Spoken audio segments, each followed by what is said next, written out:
nexus, or there is a, without pointing to it exactly, that there is almost a conspiracy, I find it a little hard to believe.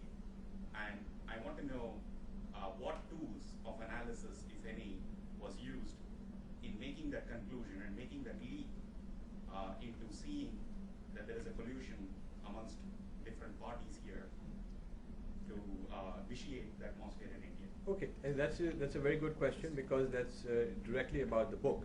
And I would like you to read the book, because the answer is given in the book. I mean, I can't give you a 30-second answer from 600 pages.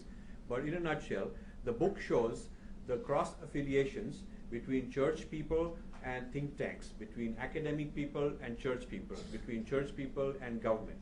So there is a cross affiliation.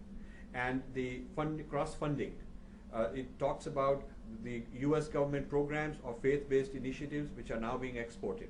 And when it's called faith-based initiatives, it goes into, for charitable work. One of the things I did over the last 10 years is that there is a Freedom of Information Act in the United States. So I can go to any nonprofit and demand seeing their financials. And most of them, I didn't even have to go through any legal issue.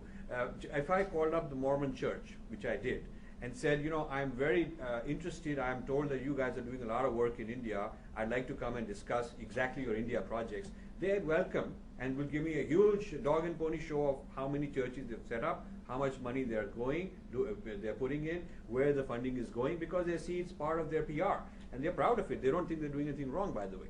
So I have gone to Gospel for Asia, I've gone to World Vision, I've gone to these kind of places, and I've done my own due diligence as to what kind of magnitude of funds they're doing and for what they are going. My co-author is sitting at the other end. He's sitting in Tamil Nadu, and his job has been to look at the receiving side, where the money comes, what is it done, what do they do with it? Is it really used, when they say for education, is it really used entirely for education, or is it most of it used somewhere else, for something else?